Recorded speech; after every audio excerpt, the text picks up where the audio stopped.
Hello everyone, welcome back to another video where today we are going to be going over some advanced reviews for Doctor Who, The Church on Ruby Road. And we're going to be talking about some stuff Russell T Davies said at the recent Doctor Who Church on Ruby Road press screening, because there's a couple of things: read The Future of Doctor Who, read David Tennant's Incarnation, and in this Church on Ruby Road review, you're going to be seeing something mentioned that might surprise you. All that and more coming up. But before we get into it, do me a tiny little favour. Subscribe if you're new, that'd be greatly appreciated. I make regular Doctor Who content here on the channel, and any support would be greatly appreciated. We're almost at 23,000 subscribers, and I'd love to get there before the end of this month. But with that said, let's get into the video. So this review is the first one I saw. It's from RadioTimes.com's Morgan Jeffrey, and they give it a 4-star review, which is pretty positive, 4 out of 5 stars. Enjoyable as it's been to mark 60 years of Doctor Who with a trilogy of specials that celebrated a purple patch of the show's history. It's the show's 2023 Christmas special with returning showrunner Russell T Davies that has the first real opportunity to showcase his vision of the future. If the 60th specials were RTD playing his greatest hits, this is him setting out his stall and establishing the kind of show he wants his new Doctor Who to be. He's not come back just to rake over old ground. As this festive hour makes abundantly clear, far from any sort of rehash, the Church on Ruby Road is a fantastical reinvention. Many years after being abandoned in the snow, Ruby Sunday Millie Gibson is about to experience the adventure of a lifetime,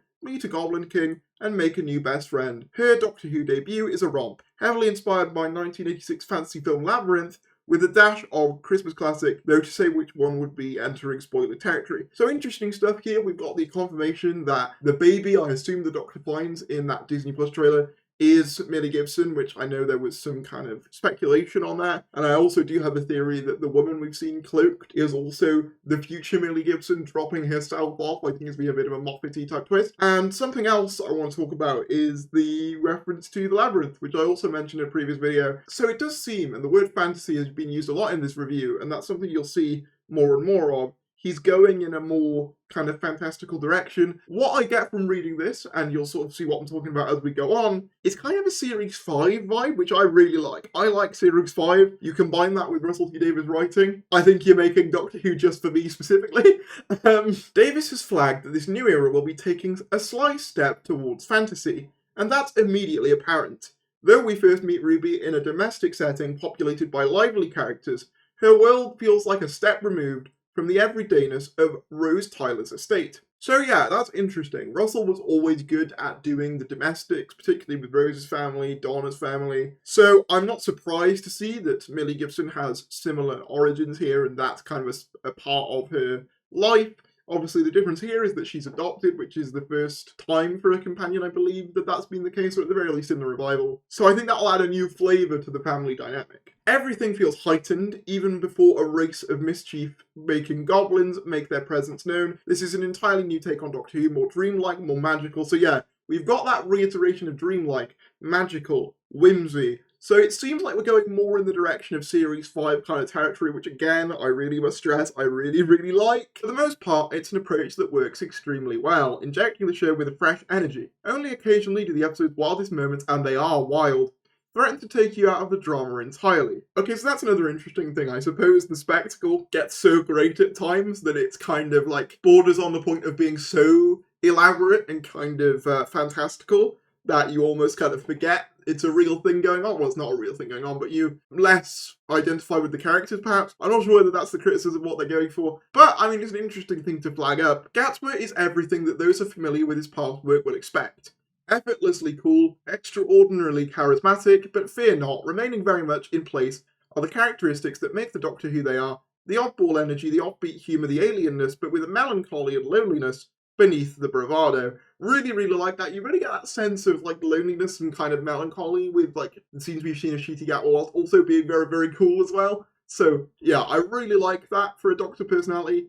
Gibson is similarly fantastic, immediately engaging, every bit Gatwa's equal, and more than capable of serving as the show's sole lead during the early part of the episode that sees the Doctor remaining on the sidelines. So interestingly, it feels like we're going for a more kind of Rose approach, where the companion is the centre of the story, which I do think works better in re-establishing new viewers, because I think Moffat's era had this tendency to focus more on the Doctor, and I think for a casual viewer it's a lot easier for them to relate to the human character.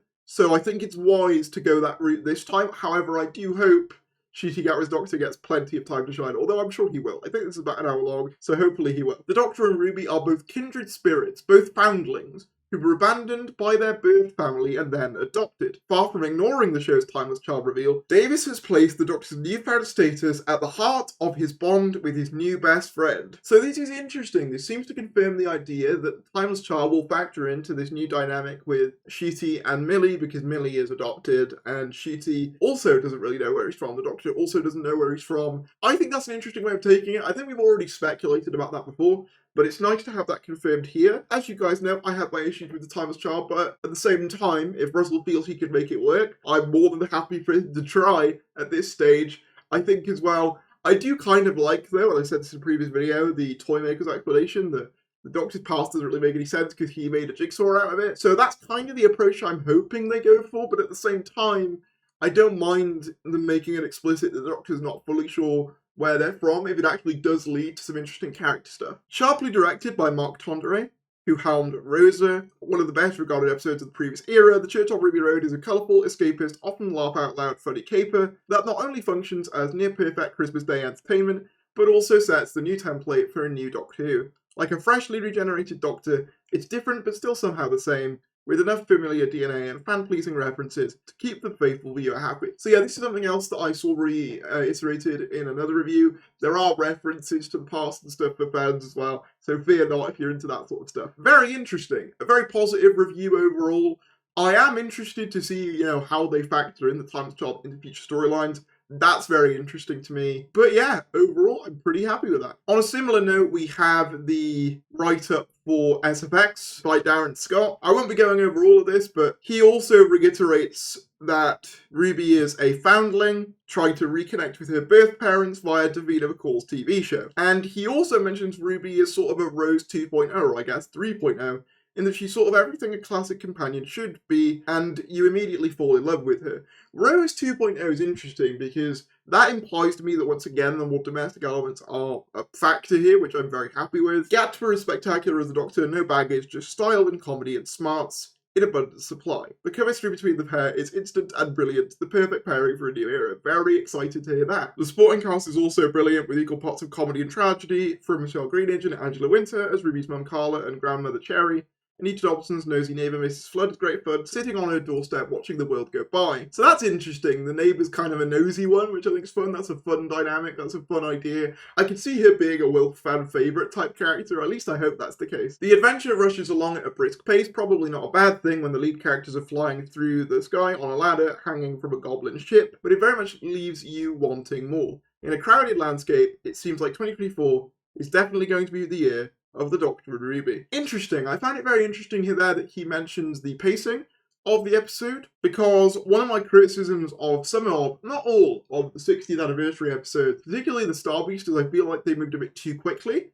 So I do hope that's not the case here, but we'll have to wait and see on that front. But I did really like the pacing of Wobbly Yonder and The Giggle to a slightly lesser extent, but I still thought that was better than the Star Beast. The Star Beast, I feel, went by a bit too quickly, so I'm hoping that's not the case here. Just to very quickly mention, Russell T Davies got told off at the screening for mentioning that the Beatles will feature in an episode. I'm only mentioning this briefly because I feel like the rumour of the Beatles being in an upcoming episode has been very much a thing for a while now. So yeah, basically, his enthusiasm got the better of him as he continued. We jumped into every episode. The next episode is completely different. The one after that is the Beatles. It keeps changing. Russell was chastised by his production team in the front row, as well as the interviewer, for spilling a tiny bit of information about the new season. As the audience chuckled, he cheekily repeated the Beatles. So yeah, not much else to say there. I feel like we've kind of known that ever since we knew about, is it Abbey Road? Yeah, I think it is. Abbey Road and kind of the 60s episode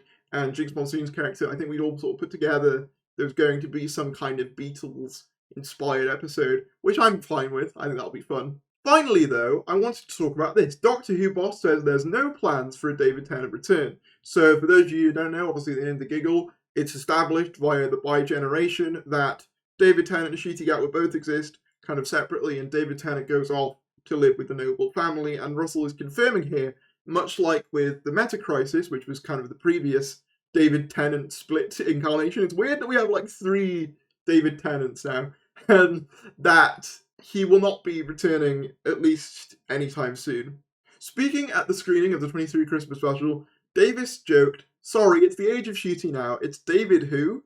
He added, "No plans genuinely yet, because it's a busy TARDIS. These two, Gatwa and Minnie Gibson as companion Ruby Sunday, are going to sail across the universe and capture your heart, so it's time to look at these two." But yeah, that's all he says here. Honestly, I'm kind of glad the focus is being put on Shooty Gatwa and Minnie Gibson. No hate to David Tennant whatsoever. I loved him in the special, but I do feel that if we want Doctor Who to continue to succeed, we need to get the audience on board with these new characters. So I'm kind of relieved to hear that David Tennant is, as they say in, I think, Doctor Who Unleashed, parked for now. Like, he's not doing anything else in the near future, because there have been rumours about a spin-off, which I don't think are happening at least anytime soon, which I'm glad about. Maybe in the future, when Gat was well established, that can be more of a possibility. Right now, I don't think we need that. But that's everything I wanted to talk about today. If you did enjoy this video, be sure to give it a like, comment down below your thoughts, subscribe if you're new, and I'll see you later.